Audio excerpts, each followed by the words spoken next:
name is James, and today we're going to do a book review. We're going to review the Osprey Weapon series, number 48, which has just come out, The Medieval Longsword by Neil Grant, illustrated by Peter Dennis. Now, I will get something clear from the start. I was involved in the book. I was asked to proofread it, and Neil also got me to confirm the details of injuries on bodies from a longsword, which he'd got perfectly right. Didn't need actually any help from me on that.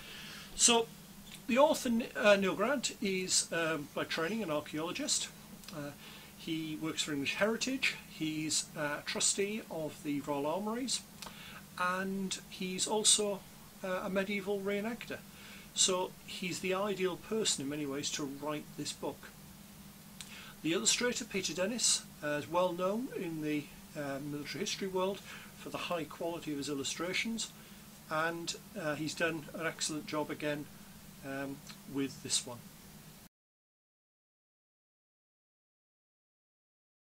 So, what's the book cover? Well, medieval longsword. What is a longsword?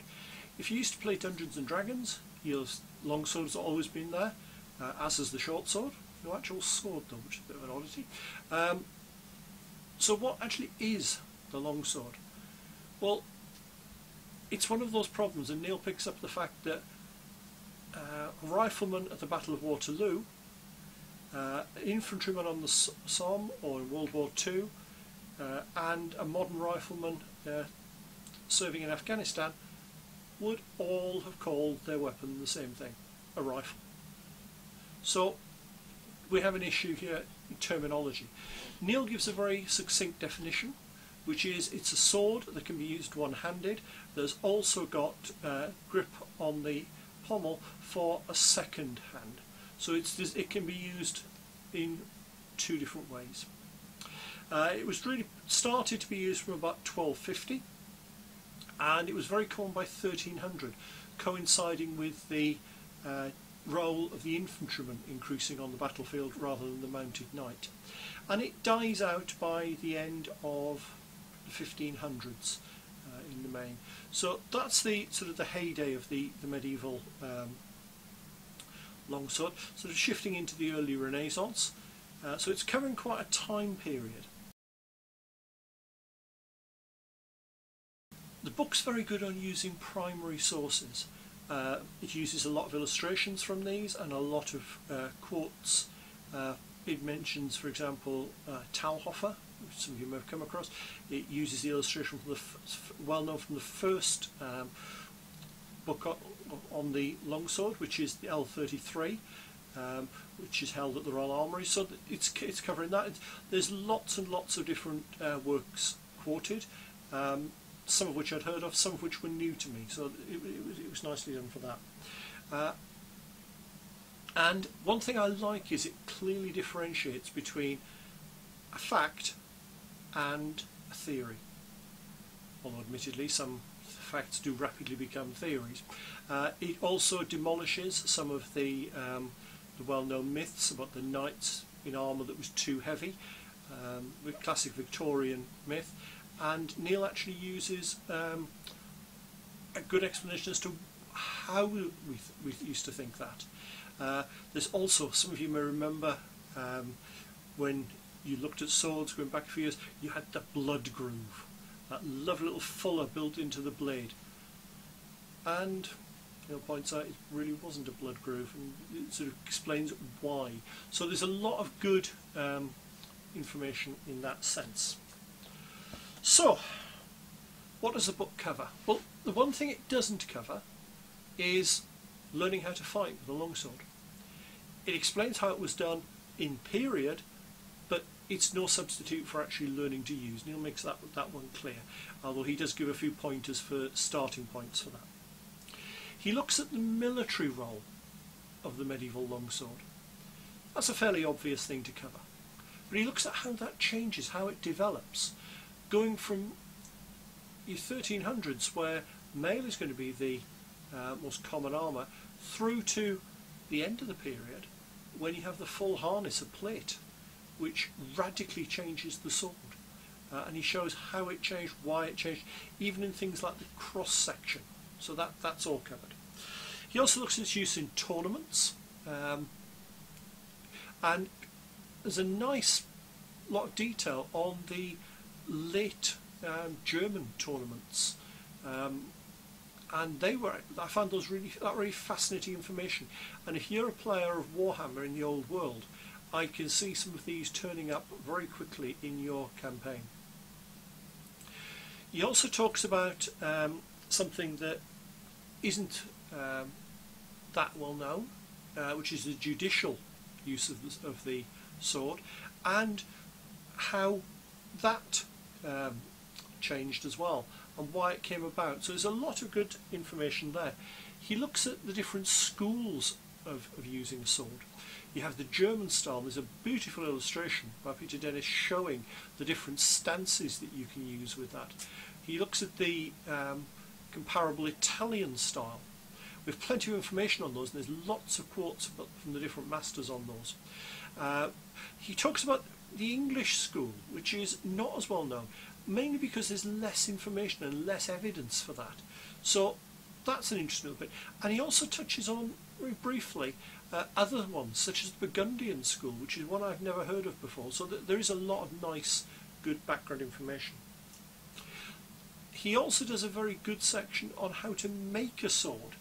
Now this is quite a impressive one from my perspective, because my other half, for my 50th birthday, bless her, she actually got me a sword forging experience, and we actually forged between us this longsword. So actually I learnt how to do this, then I read Neil's book and actually learnt a lot more background on how the steel was used and so on. Lots and lots of little bits there. We mentioned the fact he talks about the injuries that swords will cause, and there's a lot of very clever, well researched information there. He looks particularly at the evidence from 3 medieval battles, and why, for example, at Visby in Sweden, most of the injuries are on the legs, yet in Towton in the late 15th century all the injuries are to the head. So why are they different? Yeah, so Neil actually looks at that and comes up with theories as to why that may be. He's also got a very fascinating section on prices and availability. We think generally when we talk swords that they're high status items, and at the start of the medieval period, yeah, that's very true, and he explains why they are. But by the end of the period, they're much more common. They're regarded as an everyday weapon. Everybody would carry one. And he explains why you get these changes, the difference in making swords over the period. He also picks up a fascinating little fact that there were a lot of weaponsmiths who were actually women. And it actually shows an illustration of one, which I found particularly useful. There's a very good section on how to use a sword on horseback. Now, this is something I know very little about. It's something that Neil's very well up on, having used a sword on horseback. So you actually do get a lot of very, very good pertinent information in that section. I found that was interesting to read. He talks about things that we don't consider. Scabbards. There's a section on if you're ambushed carrying your sword in the scabbard. He mentions why not parry with it in the scabbard, which is not something I consider. Scabbards change over time as well. The materials they're constructed from, the contents, the inside of a scabbard is even different. So he talks through that, and he demolishes the myth of the back scabbard, I'm afraid. So for those of you like that, it's not really something that was done in the Middle Ages, I'm afraid. So we've got that, and little oddities. One of the authorities, for example, has somebody unscrewing the pommel, which is this piece of the sword, and throwing it at their opponent while in mid-fight. Now, strange is the is the best way to sum that up, but it's a historical item. So, summing it up, it's a typical Osprey Weapon series. Neil has crammed no end of information into this, not just on the obvious things, but he's got his way in the research to pick up all the little things that aren't as obvious, things that you may not even consider. You know, we just mentioned a couple of them there. The odd little facts are great, and I can see me boring people to death mentioning some of these in conversation. And I think the best way to sum the book up is it's one of those, I've read it, I've enjoyed it, and I learned a lot. So highly recommended. If you are going to go out and buy a copy, can I ask if you do, I'll put a link in the description for you to order it from Amazon. The beauty if you do that is I then get, at no extra cost to you, a small cut from Amazon as a thank you, and that helps me buy things that I can then review on the channel. So if you are going to buy it, that would be appreciated. And hopefully we'll see you soon for another review.